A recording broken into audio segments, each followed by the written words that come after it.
Opa, e aí?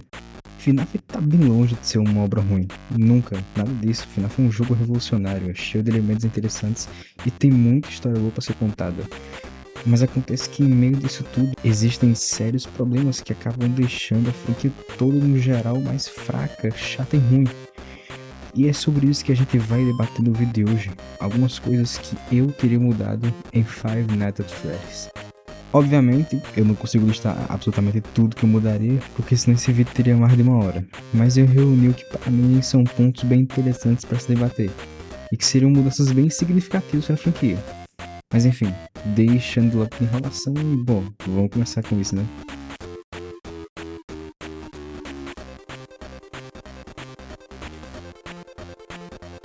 À primeira vista parece meio sem sentido. Ué, por que mudar algo que relativamente funciona? Mas calma, escuta o que eu tenho a dizer.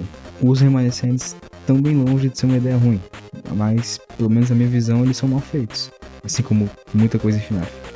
O ar que ele passa é quase científico, quase como um elemento químico próprio, e isso não combina com o tom sombrio de FNAF. Como eu tenho dito no outro vídeo, explicando melhor, em The Fourth Closet a gente é introduzido aos remanescentes, que no livro é basicamente a junção da alma no metal derretido, criando uma espécie de líquido metálico maligno ou algo parecido. Esse que, quando injetado dentro de qualquer coisa, faz com que a mesma ganhe vida.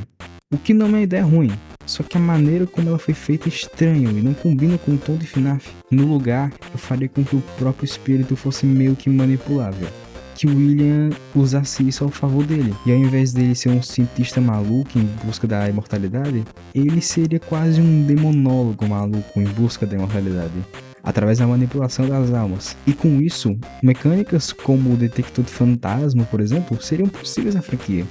Basicamente, expandiria o lado fantasmagórico e sobrenatural da franquia, dando mais ênfase principalmente ao paranormal das feitiçarias em si.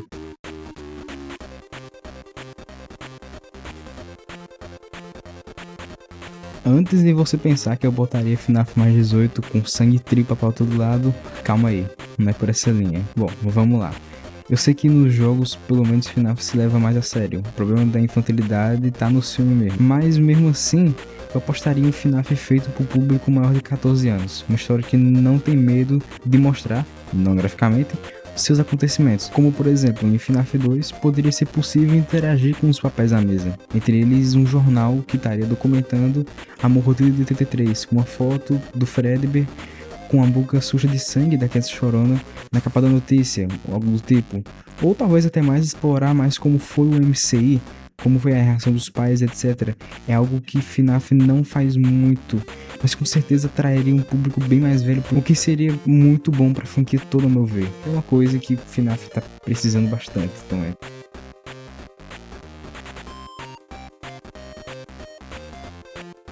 Isso aqui nem tem como defender. FNAF é uma merda quando se trata de desenvolver algum personagem. Até porque é bem difícil fazer isso quando o único diálogo na maior parte dos jogos é um cara aleatório que você nem sequer sabe o nome, falando uma coisa ou outra sobre a história e que foi apelidado de cara do telefone. E no mais, a gente só vai ver isso mesmo nos livros, que em maioria nem são do universo principal.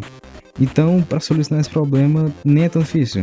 Fazer a adição de diálogos diretos entre o protagonista e o Funny Guy já resolveria muito bem esse problema.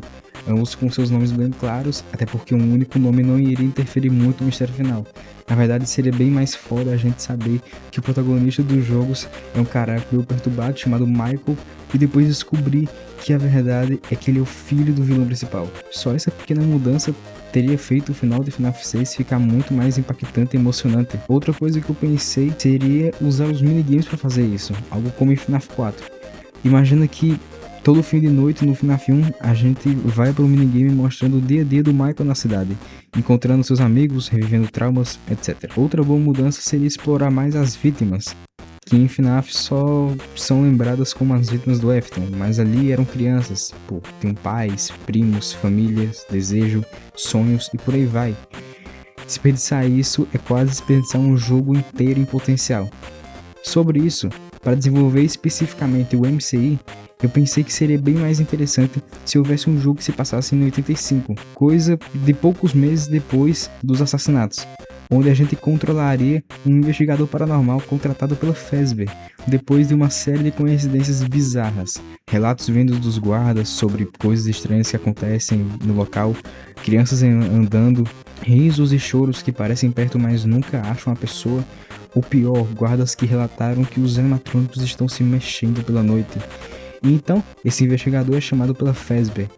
Nessa altura do campeonato já saberíamos do MCI, saberíamos que ele aconteceu, e esse jogo só viria para comprovar nossas teorias e dar um pouco mais, como nomes e a reação das famílias com isso. Também o autor do crime e as coisas que ele pode vir a fazer. Mas tudo isso seria em vão, porque no fim do jogo o protagonista seria morto pelo Golden Freddy. Eu sei que isso foi muita viagem, muita loucura minha, mas todo mundo tem que concordar que ia ser foda.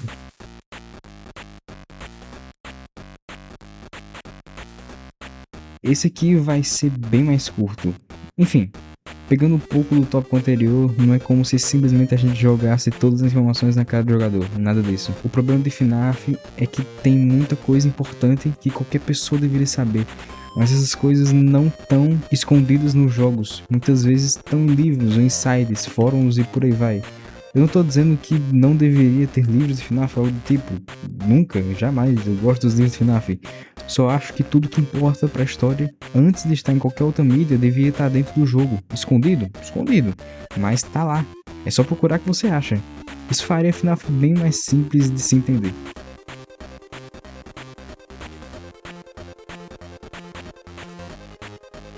À primeira vista parece algo bobo e sem motivo, e talvez pareça porque é mesmo. Isso é mais uma opinião e um gosto meu, mas FNAF tem visuais muito inconsistentes. Em uma mídia, algo é de um jeito e na outra é de outro jeito. Bom, você quer uma prova? Os Wizards são as versões antigas dos animatrônicos do FNAF 1. Logo, pela lógica, os mesmos visuais dos Wizards é como eles eram consertados em 85. E sabe um jogo de FNAF que se passa nessa data? Sim, Into the Beat.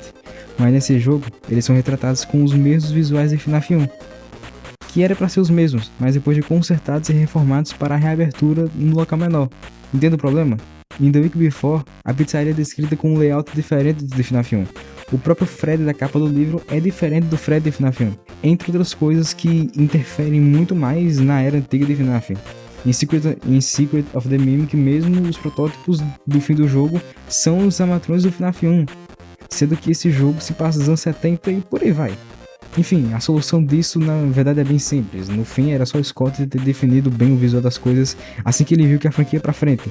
Ou mesmo hoje em dia definir direito cada coisa no quesito de visual, no caso. Mesmo que pouco, mas até isso interfere um bocado na experiência e no entendimento de novas pessoas interessadas na franquia. O que é só muito ruim. Mas enfim, eu acho que esse foi o vídeo. Eu espero que vocês tenham gostado e entendido os meus pontos.